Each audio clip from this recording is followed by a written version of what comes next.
Bien, Freddy, a ver, la primera lectura que podemos nosotros sacar de esta presentación del informe del señor presidente es que sin duda fue un mensaje corto, pero dirigido directamente hacia lo que la población este rato exige, que es el tema seguridad, sin duda alguna. En segundo lugar, no nos olvidemos, es un año electoral y el señor presidente está de candidato. Por tanto, está vendiendo una imagen liviana, apropiada, clara, contundente con respecto a cuál va a ser los próximos pasos dentro del plano económico en temas de seguridad, que son los que propiamente la ciudadanía exige y esperan soluciones. No nos olvidemos que el año 2023 el país tuvo más de 7,000 asesinatos, lo cual causó conmoción social y apenas fueron resueltos no más de 520 de estos casos. Entonces, sin duda que la preocupación permanente y que se evidenció incluso con la consulta popular es que la seguridad tiene que ser, en definitiva, el primer punto a solucionarse. Pese a eso, el tema económico no deja de ser menos importante, tomando en cuenta que hay índices muy preocupantes, especialmente para solventar toda clase de déficit y problemas que actualmente tiene nuestra sociedad, como es en el campo de la salud, en el campo de la educación y sobre todo en estos otros parámetros fundamentales, que es mantener un aparataje burocrático tan alto, que es el más alto en relación en Hispanoamérica. Estamos hablando de un 39%, lo cual significa que el país está prácticamente estatizado y por tanto considero que la labor de cualquier jefe de Estado es rescatarlo al país de ese estado de postración frente a un gasto excesivamente alto con relación a lo que técnicamente debería manejar para ser eficiente en cualquier campo. Ya. De todas maneras, economista, ¿cuál fue la parte más prominente del discurso corto del presidente, según usted? Digamos, el señor presidente trata de mantener todavía una imagen fresca, dirigida hacia los sectores que tienen en él una expectativa respecto a la solución de los problemas que este momento tiene de falta de trabajo y a los problemas de seguridad. Trata de afianzar su discurso definitivamente en lo que hay serios problemas, como para que la gente se mantenga aún en expectativa. Definitivamente ese es el punto neurálgico. Tomando en cuenta que en 6 meses ha sido muy difícil solventar los problemas de arrastre que venía obteniendo el país y que, como él mismo manifestó, es prácticamente, más bien dicho, él en estos 6 meses ha logrado superar en largo lo que los otros presidentes anteriores no lo han podido hacer. Si bien nosotros sabemos que no exactamente es como él lo dijo, pero sí podemos pensar que el mensaje nos lleva a creer de que sus acciones más decididas dan lugar como para tener una esperanza clara con respecto a dónde quiere ir el señor presidente de la República.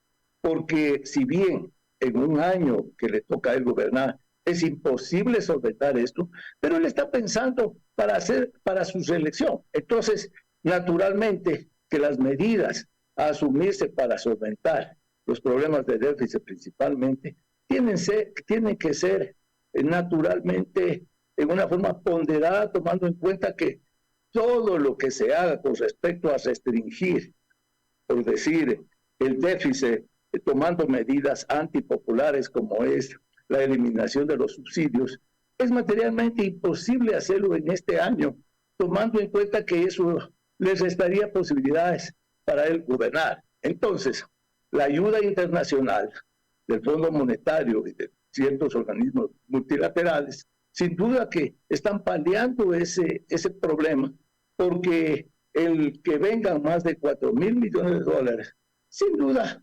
refrescará las arcas fiscales para salir de este bache que el anterior gobierno lo dejó muy debilitado. Así que personalmente considero que el señor presidente, con su estilo muy propio, original, de pocas palabras, trata de vender una imagen, eso sí, dura, clara, definida, decidida, y por otro lado también esperanzadora. Así que por ese lado yo le veo el mensaje al señor presidente. Ya, economista, y con ese mensaje y con esa táctica política, como que la va a ver fácil el presidente de la reelección, tomando en consideración que uno de los candidatos más prominentes, más fuertes, como Topic, se le van abriendo, otros seguramente se van desvaneciendo en el camino, no sé si se irán uniendo, pero no sé, pues, o será muy prematuro para hablar de esa reelección a un año, y como la política a veces es impredecible, no sé qué podría pasar ahí en un año, economista. Bueno, el señor presidente cuenta con un 60% de aceptación. Eso sin duda es un plus adicional que no lo tiene nadie. Tiene una estructura gubernativa que le va a ayudar sin duda a cimentar y a mantener alto cierto porcentaje. Pero también no nos olvidemos que cualquier equivocación que haya de aquí en adelante puede disminuir ese porcentaje y popularidad. Claro, si quiere pasar en primera vuelta, requerirá un 40% mínimo, con un diferencial importante para el segundo, cosa que no le vería ese chance, tomando en cuenta que la oposición correísta siempre tiene una muy buena base como para pensar y aspirar a estar sobre el 25% o algo más. Entonces, la lucha se va a polarizar, yo pensaría, en ese orden. Salvo que surja alguna novedad con respecto a un nuevo candidato con opciones, que los hay, ¿no? Que los hay. Como por ejemplo estamos hablando de la señora González, que no la conseguista, sino la que terció con el señor Villavicencio, que también está aspirando a ser candidata Andrea y que... González. Andrea ¿Perdón? González, Andrea González Nájer, Naturalmente, Andrea que esta González. semana debería estar acá en Loja. Debió haber estado la semana anterior, pero bueno, situaciones de última hora suspendieron su viaje y probablemente esta semana sí visite la ciudad, la ex candidata a la vicepresidencia, doña Andreita González Nájer. Sí, es verdad. No nos olvidemos que ella puede capitalizar fuertemente toda esa votación y ese caudal de respaldo que tenía el señor Villavicencio. Entonces, yo le veo también a ella con gran potencial para que sea una fuerte candidato dentro de estas nuevas elecciones. De todas maneras, yo considero que todavía faltan 10 meses y es bastante tiempo como para que ciertos índices respecto a la decisión de la población puedan variar. Y también no nos olvidemos que las medidas de sostenibilidad y esperanza son fundamentales para saber si eso debilita o fortalece, en este caso, las acciones del actual gobierno. Claro, y por eso le decía, economista, fíjese usted, la política, al menos ecuatoriana, es impredecible, es indecible, y muchas cosas pueden ocurrir, tomando en consideración que el mismo presidente nunca soñó a ver que iba a llegar a ser presidente.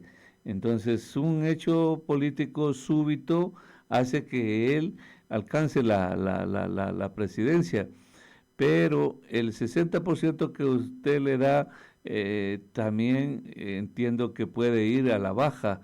Por ejemplo, en Loja, y ahora sí nos metemos un poco en Loja porque a usted y a mí nos interesa mucho lo que ocurre acá en nuestra provincia, economista. Hasta la presente fecha, una carretilla de arena no se ha puesto en una carretera.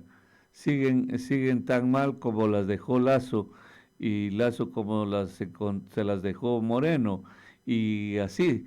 Entonces, tenemos nosotros que reaccionar en Loja, tenemos que presionar, tenemos que empujar. O sea, no puede ser que nosotros vamos a votar por Novoa porque tiene el 60% en cualquier lado. Nosotros votaremos por Novoa porque por lo menos se acuerde, por lo menos reaccione, algo tendrá que hacer para catapultarse acá en Loja, para conquistar ese electorado, porque hasta ahora cero Polito, cero economista.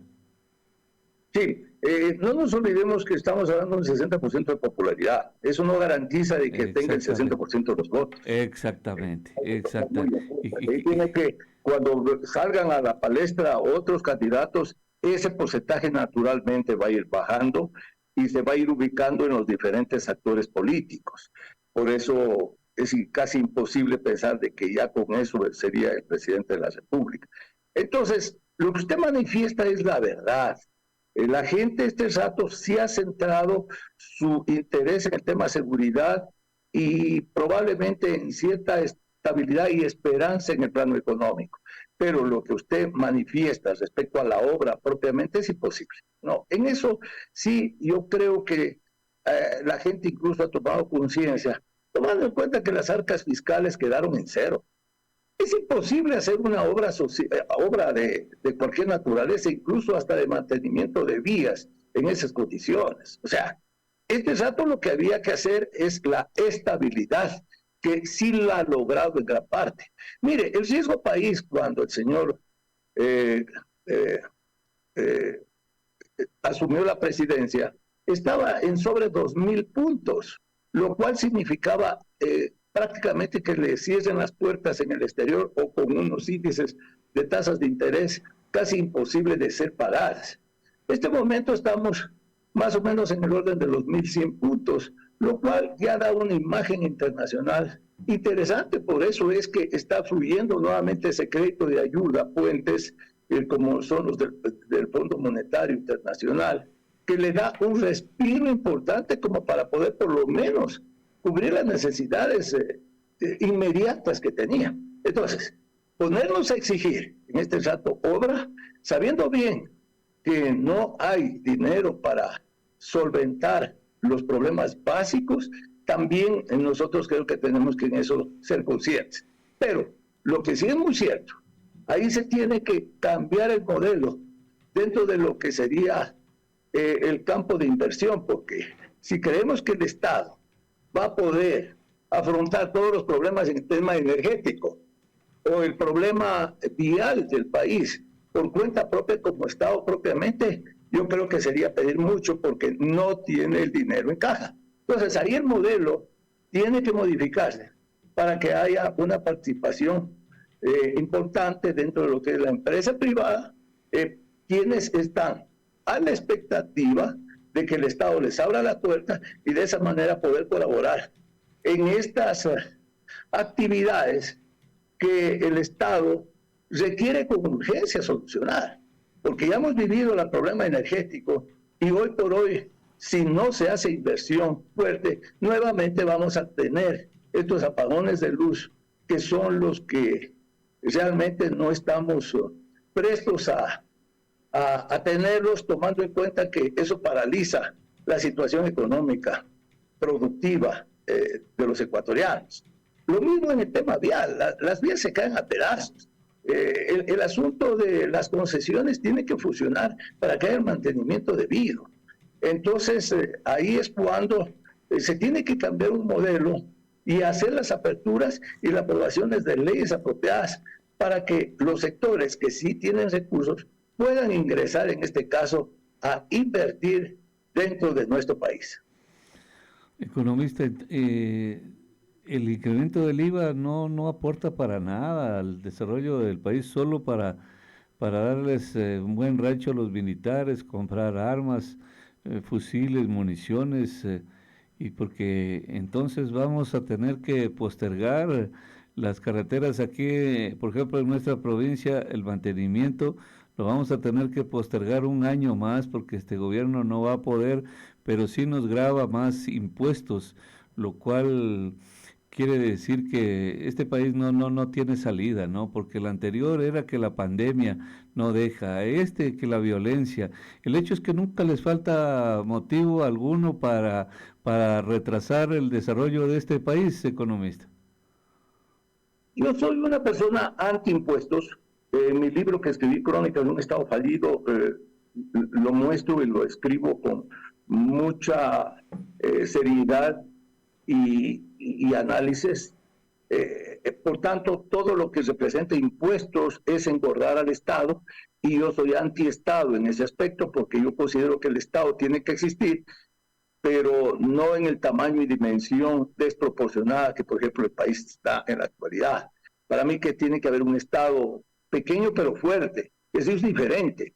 Pero eso de seguir engordando al Estado, sin duda, es el peor, creo, daño que se le puede hacer a cualquier país, tomando en cuenta que el papá Estado no puede ser el que solvente todo. Más aún, sabiendo que hay un índice de corrupción anual que se pierde por ese concepto de 3.000 millones de dólares, que luego de análisis dados por organismos internacionales, que dan cuenta que en nuestro país ese es un factor que pesa fundamentalmente para nuestro atraso, ¿no? Entonces, seguir engordando el Estado sin duda es pernicioso. Pero bueno, las circunstancias de déficit donde no había que pagar, no había ni cómo pagar sueldos, nos vendieron la idea de que por temas de seguridad había que subir el IVA, lo cual en algo palió la situación, por lo menos momentánea, para que no haya una crisis absoluta de paralización. No nos olvidemos que los burócratas no tenían ya cómo recibir sus sueldos, y eso, si se daba largas, podía traer una conmoción interna muy grave, Fred. Entonces, primero había que solventar esa situación, que la sacaron adelante con mucha habilidad, tomando incluso recursos de ciertas instituciones internas del Estado, como el Banco del Estado, la CFN y cosas por el estilo. Descapitalizaron a ellos para cubrir asuntos de gastos corrientes, imagínense. Entonces la situación del país era caótica, incluso se vendió hasta parte de las reservas del oro del país. Entonces, había que entender, y yo personalmente como que acepto transitoriamente esto. No quiere decir que como política a largo plazo eso se tiene que mantener. El tema del IVA, naturalmente, no es que afecte en forma directa a la canasta familiar, eso es más para bienes de capital, pero de todas maneras trae una recesión que a la postre trae y cobra una alta factura. Si bien el índice del IVA en el país, en comparación a los otros países, no es tan alto, pero no nos olvidemos que este país es impuestero, porque si usted le da la vuelta a todas las acciones de cobros que nos hace el Estado, vía directa o indirecta, es alta. Entonces el componente impuesto en el país realmente no permite para que cualquier inversionista tenga entusiasmo en desarrollar nuevos proyectos que son los verdaderos generadores de trabajo. Entonces, yo creo que de todas maneras esa cuestión, cuando ya se instale el nuevo gobierno, en el nuevo periodo que es a más largo plazo, se podrían tomar correcciones como para instrumentar un sistema que permita a este Estado hacerlo más ágil, tomando en cuenta que el Estado ya está tomado, porque las acciones vividas durante tantos años, que especialmente desde el año 2007, donde se lo fue complicando el Estado por el número de gente que ingresó con méritos y sin méritos. Se habla más de 280,000 burócratas que hay nuevos desde el año 2007. O sea, prácticamente se duplicó, y con un agravante adicional, que también se duplicaron los sueldos. Entonces, todo el componente del presupuesto se basa estrictamente en gastos corrientes, lo cual es antitécnico para poder exigir, en este caso, eficiencia dentro del plan de la salud, eficiencia en la educación y sobre todo en la obra pública, como es la cuestión vial, que usted bien lo señala, Freddy. Economista, el asunto es que ese es el problema, no hay entusiasmo. No hay entusiasmo en el país. Fíjese usted que les acaban de transferir todos los componentes económicos a los municipios de Loja. ¿Y qué cree usted que hacen con ese dinero? Pagar más burocracia, contratar más burocracia, gastos de obras infructuosas, incluso fiestas por ahí. O sea, es un festín, es un despilfarro de recursos públicos. Le cuento como economista, y además tengo que contarle que vino un amigo el jueves a llevarse su libro. De madrugada, quería para el feriado, quería un libro y se llevó 2 libros. Uno de esos era el suyo, que por suerte me dejó un hito adicional. El otro, pues, con dedicatoria está en la mesita ahí para que ojeen las personas que son interesadas por esto.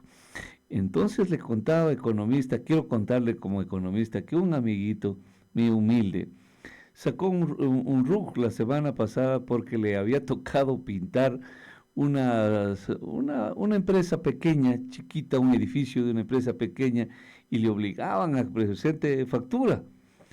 Entonces el hombre tuvo que sacar RUC, pero vaya a ver usted cuánto le tocó pagar en el Cuerpo de Bomberos de Loja y en el municipio de Loja por la patente.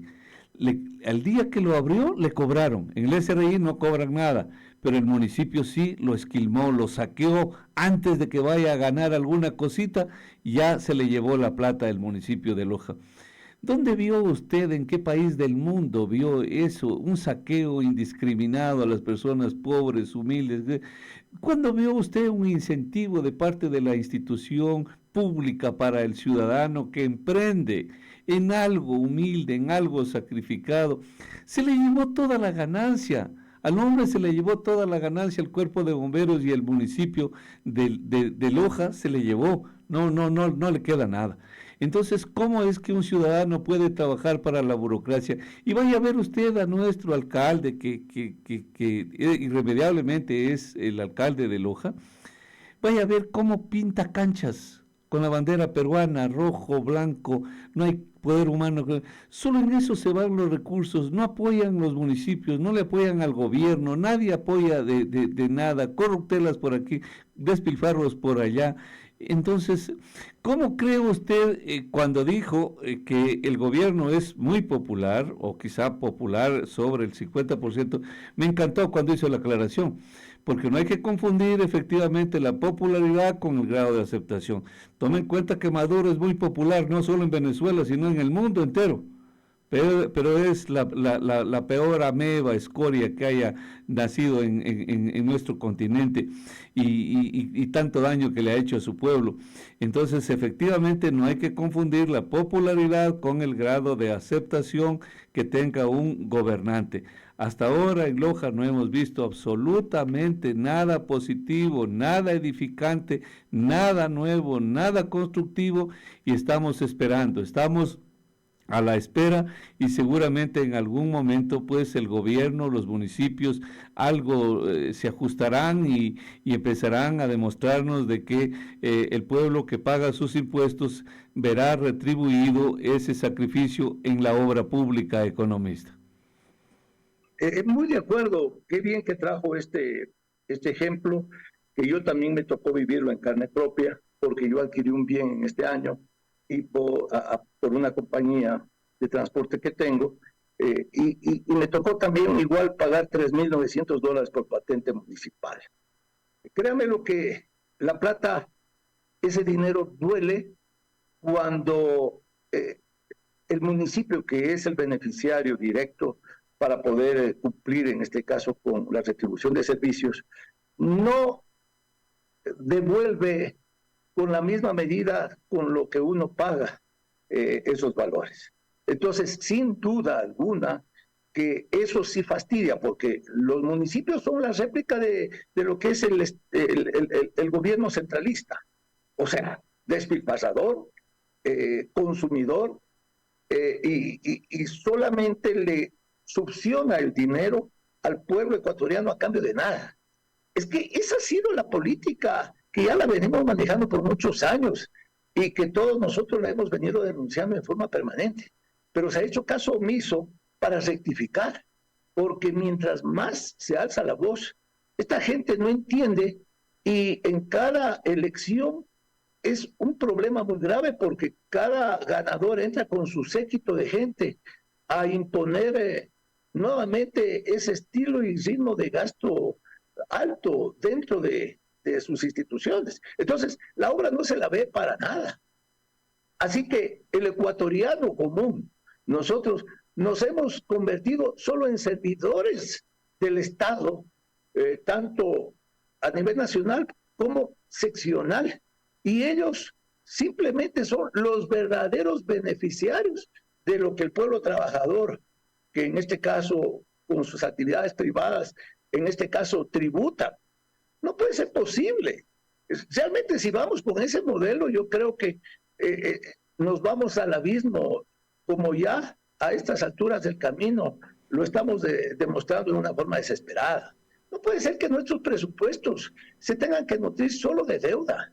Este rato hemos sobrevivido y ha sobrevivido la dolarización es por ese concepto.